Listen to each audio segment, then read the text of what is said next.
ஔவையார் பாகம் 2 அத்தியாயம் 87. ஒரு தேசத்தில் 7 பனை உயரத்துக்கு எதற்காக கோயில் கட்ட வேண்டும் என்று விகர்ணன் கேட்க சீராளன் கோபமானான். ஏன், கட்டினால் என்ன என்றான். 7 பனை உயரம் ஒரு கோயில் கட்டுவதற்கு பதிலாக 7 கோயில்கள் கட்டலாம் அல்லவா? விகர்ணன் கேட்டான்.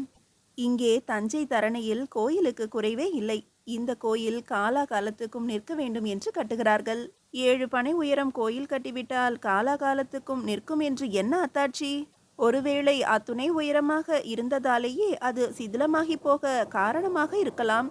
இடியாலும் மழையாலும் காலத்தாலும் வெகு சீக்கிரம் சிதைந்து போக வழியும் இருக்கிறது. அளவாக அமைப்பாக கோயில் கட்டுவதை விட்டுவிட்டு 7 பனை உயரம் என்று சொல்வது முட்டாள்தனமாக உனக்கு தெரியவில்லையா? இது உடையார் ஸ்ரீ ராஜராஜ தேவரின் உத்தரவு, அவருடைய கற்பனை. அங்குதான் எனக்கு ராஜராஜ சோழரை பார்க்க வேண்டும் என்று தோன்றியது என்றான் விகர்ணன். ஏன், அவ்வளவு உயரம் கட்டுகிறாரே அதனாலா?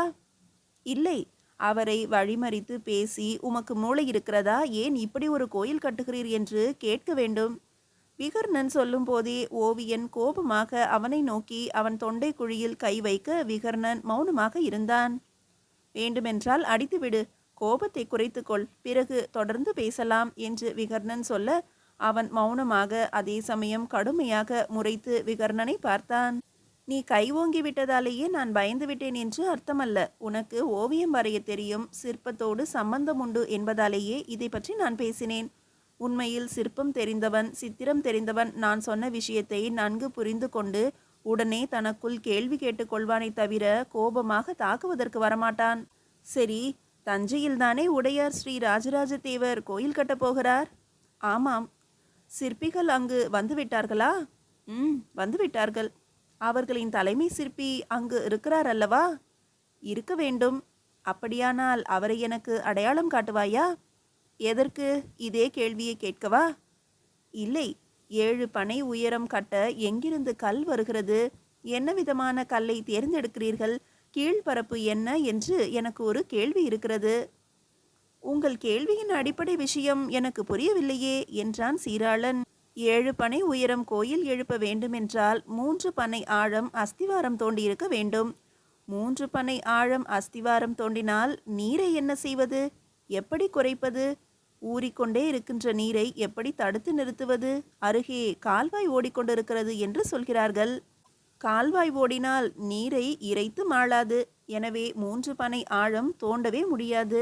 3 பனை ஆழம் தோண்ட முடியாவிட்டால் 7 பனை உயரம் எந்த கோயிலையும் எழுப்ப முடியாது. இது இயலாத காரியம், முடியாத வேலை. ஆக நீர் தஞ்சைக்கு வந்தது இந்த கோயிலை பார்ப்பதற்கு? ஆம், வெகு நிச்சயமாக அதற்கு மட்டுமே. இதோ என் கையில் ஒரு ஓலையும் கொடுத்திருக்கிறார்கள். விகர்ணன் மடியிலிருந்து ஒரு சுருளை பிரித்து நீட்டினான். என்ன ஓலை அது? வாங்காமல் ஓவியன் கேட்டான். இளவரசர் ராஜேந்திரர் தன் கைப்பட எழுதி கொடுத்த ஓலை. என்னவென்று எழுதியிருக்கிறார்? எனக்கு தமிழ் தெரியாது, பேச மட்டுமே தெரியும். நீ படித்து சொல். சீராளன் அதை வாங்கி படித்தான். ஒரே ஒரு வரி எழுதி இருந்தது. ராஜேந்திரருடைய முத்திரை இருந்தது, கையொப்பமும் இருந்தது. கையொப்பத்தை சரிபார்த்து கொண்டு ஓலையை தடவி படித்தான். இவன் விகர்ணன், ராஷ்டிரகூட சிற்பி, உபயோகப்படுத்தி கொள்ளவும். இது என் எழுத்து, ராஜேந்திரன் என்று மிக சுத்தமாக எழுதப்பட்டிருந்தது. உங்களை சிற்பி என்றும் உபயோகப்படுத்தி கொள்ளுங்கள் என்றும் ராஜேந்திரர் பொதுவான ஒரு அறிமுக கடிதம் கொடுத்திருக்கிறார். இன்னாருக்கு என்று சொல்லப்படவில்லை. ஓ, அப்படியா? இந்த ஓலையை கொடுத்து வாங்கி கொள்ளலாம் அல்லவா? எனக்கு இந்த நியதி புரியவில்லை. ஒருவேளை இது மாமன்னர் உடையார் ஸ்ரீ ராஜராஜ தேவரிடம் போக வேண்டுமோ என்று அச்சத்தில் இருந்தேன். அல்ல அல்ல, பெருந்தச்சரிடம் போனால் போதும். மந்திரி கிருஷ்ணன் ராமனான பிரம்மராயரிடம் போனால் போதும். வந்தியத்தேவரோ அவருடைய துணைவியார் குந்தவை பிராட்டியார் பார்த்தாலும் கூட உங்களுக்கு நல்லது செய்து வருவார்கள். பேசிக்கொண்டே அவர்கள் நகரத்தின் வாசலுக்கு வந்தார்கள். நகரத்தின் ஊடே நடத்தி செல்லப்பட்டார்கள். பொதுமக்கள் திரளாக வேடிக்கை பார்க்க துவங்கினார்கள். நிறைய பெண்கள் மாடத்திலும் வீட்டு வாசலிலும் திண்ணை மீதும் ஏறிக்கொண்டு வருபவர்களை வேடிக்கை பார்த்தார்கள். மாலை மங்கி மழை மேகங்கள் திரண்டு பூமியை மேலும் இருட்டாக்கி கொண்டிருக்கின்ற நேரத்தில் சாளுக்கிய வீரர்கள் உள்ளே நுழைந்தனர். பிறந்த தினத்திலிருந்து தஞ்சை தஞ்சை என்று சோழ மன்னனை பற்றி எத்தனையோ விதமாக கேள்விப்பட்டு கொண்டிருந்த வாசகங்கள் எல்லாம் காதுக்குள் ரீங்கரித்தன. எல்லோர் கண்களும் தஞ்சையை ஆவலுடன் விழுங்கின. மேலை சாளுக்கிய தேசத்திலும் நகரங்கள் உண்டு, பெரிய கோட்டைகள் உண்டு, உயர்ந்த மாட மாளிகைகள் உண்டு. ஆனால் இத்தனை சீராகவும் நேராகவும் உறுதியாகவும் கவர்ச்சியாகவும் ஒரு நகரம் அமைந்திருக்குமா என்று அவர்கள் ஆச்சரியப்பட்டார்கள். அநேகமாக எல்லா மாட மாளிகைகளிலும் சோழ தேசத்தின் புலிக்கொடி பறந்து கொண்டிருந்தது. பலர் வீட்டு வாசலில் வேப்ப மரம் வளர்த்து வைத்திருந்தார்கள். அந்த மரத்திற்கு மாலை போட்டு மஞ்சள் குங்குமம் அபிஷேகம் செய்திருந்தார்கள். வீட்டு திண்ணையை ஒட்டிய சுவரில் காவல் தெய்வங்கள் படமும் நடுநாயகமாக உடையார் ஸ்ரீ ராஜராஜ தேவரின் படமும் வரைந்திருந்தார்கள். சீவி சிங்காரித்து மிக வண்ணமயமான உடை அணிந்து நகைகள் அணிந்து மாட மாளிகைகளிலிருந்து பெண்கள் எட்டி பார்த்தார்கள். வீரர்களை பார்த்து வாய்ப்பத்தி கொண்டார்கள். மேலை சாளுக்கிய வீரர்களால் எத்துணை சிரமம் என்ற விதமாக பேசிக்கொண்டார்கள். லேசாக கோபத்தையும் வெறுப்பையும் முகத்தில் காட்டினார்கள். மேலை சாளுக்கிய வீரர்களுக்கு காட்சி புதுமையாக இருந்தது. அழகான பெண்களை பார்த்து வெகு நாளாயிற்று. திருவொற்றியூரில் தனி இடத்தில் அடைக்கப்பட்டிருந்ததால் பெண்கள் தரிசனம் எத்தேசையாகத்தான் கிடைத்தது. கடற்கரைக்கு வரும் பரதவ பெண்களை தவிர வேறு பெண்களை பார்க்க முடியவில்லை. தஞ்சை நகரில் பெண்கள் மிக அழகாக இருந்தார்கள். தலை அலங்காரமும் முக அலங்காரமும் உடை அலங்காரமும் கொள்ளை கொண்டன. கையில் பிரம்பு வைத்து நிற்கின்ற அதிகாரச்சிகள், பூக்கூடை வைத்திருக்கின்ற சேடி பெண்கள், மருதாணியும் சந்தன குழம்பும் தடவி கையை காற்றில் ஆற வைத்திருக்கும் இளவரசிகள், அரசுகுல பெண்கள் என்று பலரையும் பார்த்து வியந்து போனார்கள் சாளுக்கிய வீரர்கள். இருவரது பார்வையிலும் பரஸ்பரம் ஒரு ஈர்ப்பும் ஒரு எதிர்ப்பும் வினோத கலவையாக இருந்தன. இரண்டு வீடுகளுக்கு ஒரு இடைவெளி விட்டு மாளிகைகள் கட்டப்பட்டிருந்தன. ஒரு குதிரை போகும் அந்த சந்திலிருந்து பெரிய ஓலம் கேட்டது. ஒரு மூதாட்டி வேகமாக ஓடி வந்தாள். அவள் கையில் மிக பெரிய கத்தி இருந்தது. சாளுக்கிய வீரர்களில் முதல் வரிசையில் வந்தவனை பார்த்து அவள் மிக வேகத்தோடு முன்னேறினாள். வேகமாக வாளை சுழற்றினாள். வாள் சுழற்றி பழக்கப்பட்டவள் போல இருந்தது. ஆனாலும் பிடியில் ஒரு உறுதி இல்லாமல் இருப்பதும் தென்பட்டது. வாள் சுழற்றியபடி வயதான காரணத்தால் தள்ளாடி அந்த சாளுக்கிய வீரனை நெருங்கி அவள் வாள் உயர்த்தி கத்தினாள். என் குலத்தை நாசம் செய்த மேலை சாளுக்கிய வீரர்கள் 3 பேரையாவது கொன்றுவிட்டுத்தான் நான் உங்களை உள்ளே போக விடுவேன் என்று சொன்னாள். முதலில் வந்த வீரன் மீது வேகமாக கத்தியை வீசினாள். அந்த வீரன் கையை தூக்கி வாளை நிறுத்தினான். அவன் கையில் நடுவில் கத்தி கிழித்து ரத்தம் பொங்கியது. அவன் அலறினான். வலது கையால் அந்த மூதாட்டியை பிடித்து தள்ளினான். காவலுக்கு வந்த பாடி வீரர்கள் வேகமாக அவனை பிடித்து விளக்கினார்கள். தள்ளுகின்ற வேகத்தில் பிரம்பால் அவன் முகத்திலும் மார்பிலும் அடி வாங்கினான். அந்த மூதாட்டியை அள்ளி எடுத்து கொண்டு போய் ஓரமாக நிற்க வைத்தார்கள். கையிலிருந்து வாளை பிடுங்கி கீழே போட்டார்கள். பைத்தியமா உனக்கு? யார் நீ என்று கர்ஜித்தார்கள். அந்த சாளுக்கிய படை அப்படியே திகைத்து நின்றது. சேனாதிபதிகளும் உபசேனாதிபதிகளும் அந்த கிழவியை சூழ்ந்து கொண்டார்கள். இது நல்லதல்ல என்று எல்லோரது முகத்திலும் தெரிந்தது. என் மகனை கொன்ற மேலை சாளுக்கிய வீரன் யார்? என் கணவனை கொன்ற மேலை சாளுக்கியன் யார்? என் மைத்துனனையும் தகப்பனையும் சிற்றப்பனையும் இந்த மேலை சாளுக்கியர்களிடம் நான் பறிகொடுத்திருக்கிறேன். எனக்கு கொல்ல உரிமை உண்டு. எங்கே என் வாள் என்று அவள் உதறி எழுந்து வாளை தேடினாள். வாள் அவளிடமிருந்து மறைக்கப்பட்டது. அவள் அழுத்தி நிறுத்தி வைக்கப்பட்டாள். இதற்கு மிஞ்சி நீ கூச்சல் போட்டால் உன்னை கட்டி போட்டு விடுவோம். விளையாடுகிறாயா? இது மன்னருக்கு தெரிந்தால் எவ்வளவு கேவலம். ஆயுதம் இல்லாத ஒரு வீரனிடம் இவ்வளவு பெரிய கத்தியை எடுத்துக்கொண்டு போய் வீசுகிறாயே. அவன் கையை வெட்டி விட்டாயே. அறிவிருக்கிறதா உனக்கு? ஒரு குடும்பத்தில் பல பேர் இறந்திருக்கிறார்கள். போரில் இறந்திருக்கிறார்கள். மேலை சாளுக்கியர்களும் இறந்திருக்கிறார்கள். அதை வஞ்சம் தீர்க்க இது சந்தர்ப்பம் அல்ல. உனக்கு சாமர்த்தியம் இருந்தால் உன்னுடைய குடும்பத்திலிருந்து இன்னொரு ஆணை தயார் செய்து அனுப்பி மேலை சாளுக்கியத்திற்கு மறுபடியும் போய் அவர்கள் வடக்கு எல்லையில் போர் செய்து அங்கிருந்து கைதிகளை இழுத்து வர செய். மேலை சாளுக்கியம் முற்றிலும் அழிந்து போய்விடவில்லை, இன்னும் இருக்கிறது. உங்களுக்கும் வாய்ப்பிருக்கிறது என்று இன்னொரு உபசேனாதிபதி கத்தினார். அந்த படை அப்படியே திகைத்து கிடந்தது. மீதியை அடுத்த அத்தியாயத்தில் காணலாம். அத்தியாயம் 88. இப்பொழுது என்ன செய்வது?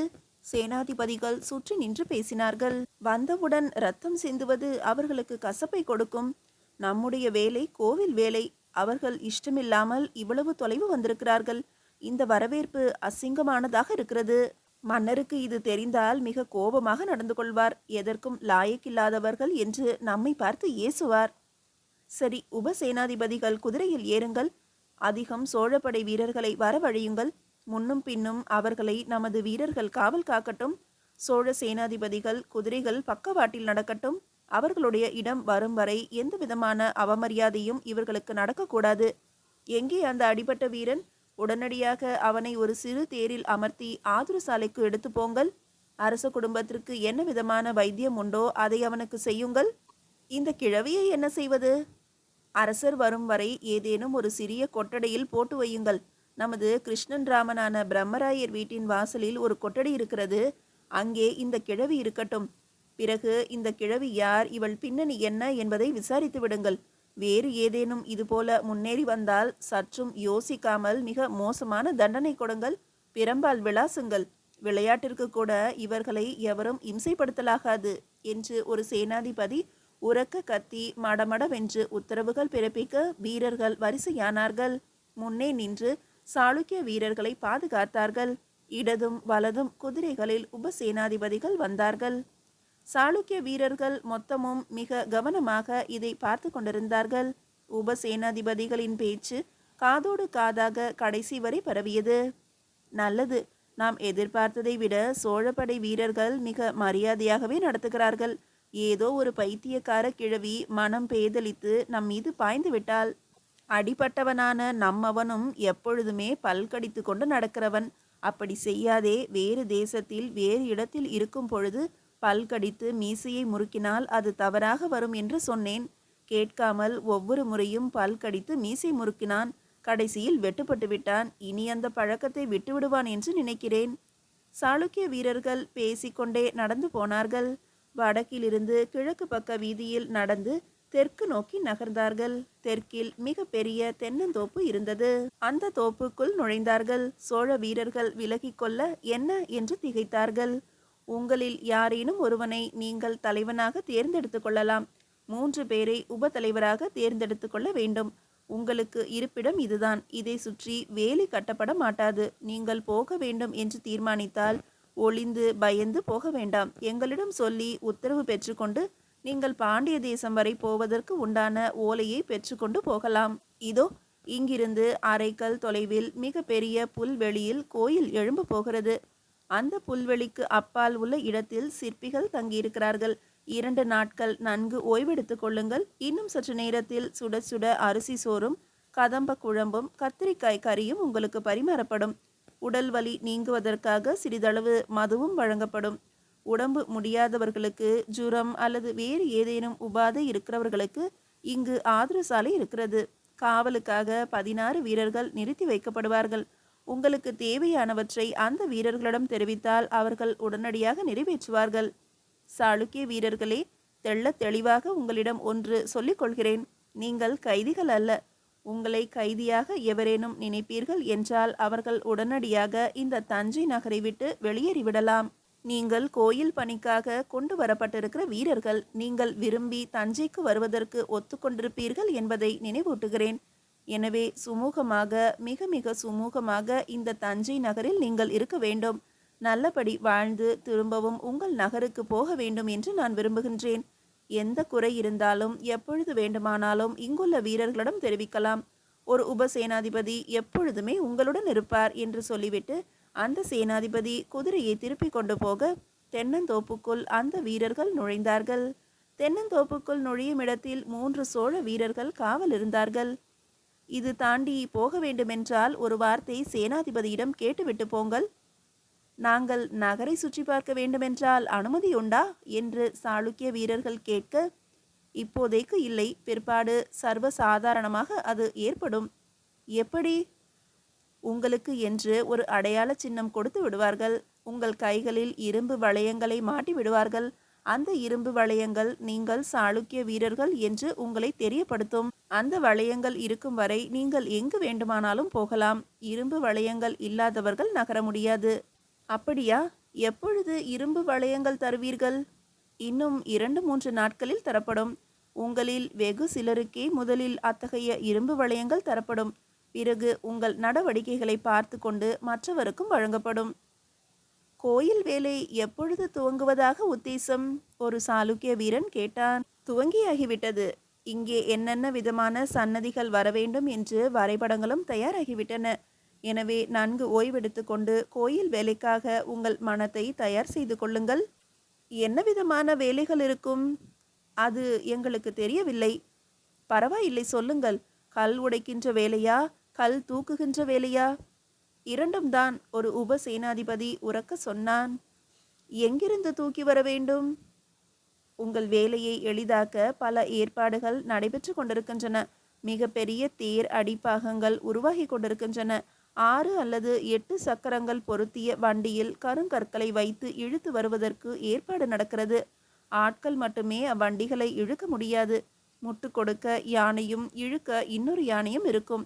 அப்பொழுது அந்த சக்கரங்களை சரியாக திசை திருப்பி எடுத்து வர உங்கள் உதவி தேவை.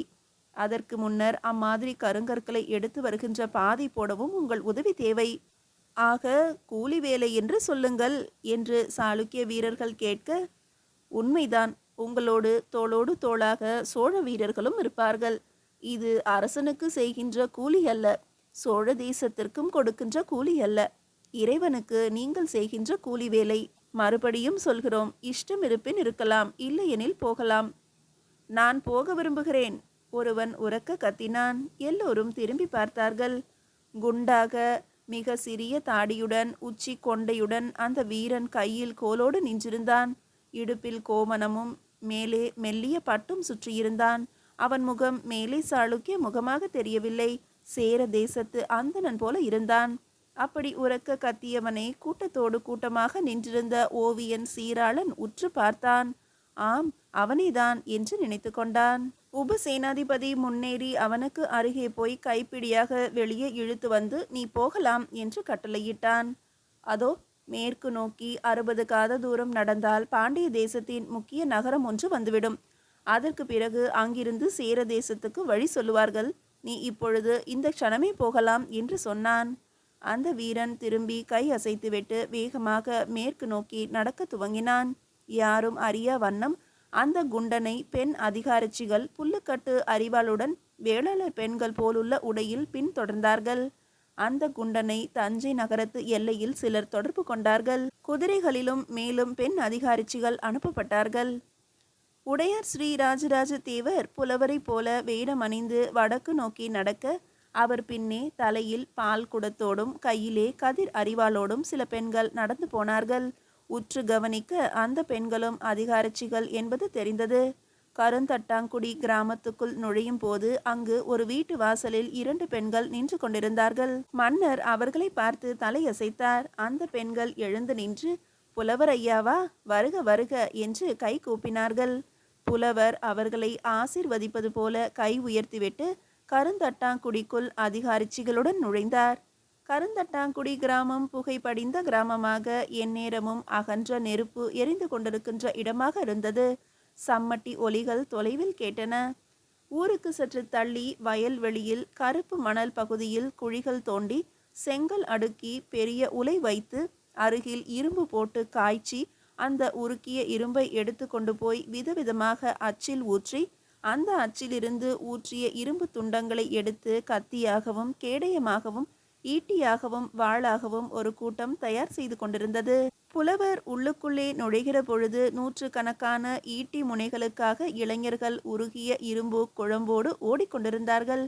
பதம் குறைவதற்குள் அச்சில் ஊற்றி வார்த்து வேறு பக்கமாக குழம்பு பிடிக்க நகர்ந்து கொண்டிருந்தார்கள். அப்படி அவர்கள் ஊற்றுவதையும் ஓடுவதையும் புதிதாக வந்த சாளுக்கிய வீரர்கள் சில பேர் வேடிக்கை பார்த்து கொண்டிருந்தார்கள். புலவர் அந்த சாளுக்கிய வீரர்கள் கூட்டத்தை உற்று பார்த்தார். என்ன வேண்டும் பெரியவரே? ஒரு வாலிபன் தோளில் சம்மட்டியுடன் நின்று கொண்டிருந்தவன் புலவரை பார்த்து கேட்க, எனக்கு 100 எழுத்தாணிகள் தேவைப்படுகின்றன என்றார் புலவர். நாங்கள் இரும்பல்லவா ஊற்றி கொண்டிருக்கிறோம், எழுத்தாணி பித்தளையில் இருந்தால் அல்லவா நல்லது, இரும்பு துருபிடிக்கும், கையை அறுக்குமே என்றான் அவன். இல்லை, எனக்கு வெண்கலத்திலோ பித்தளையிலோ வார்த்து கொடுத்தல் வேண்டும், வெண்கலமும் பித்தளையும் கலந்திருந்தாலும் நல்லது, நன்றாக இருக்கும் என்றார் புலவர். எதற்காக 100 ஆணிகள்? ஏதேனும் பாடசாலை ஆரம்பிக்க போகிறீர்களா? அந்த இளைஞன் கேள்வி கேட்டான். மீதியை அடுத்த அத்தியாயத்தில் காணலாம்.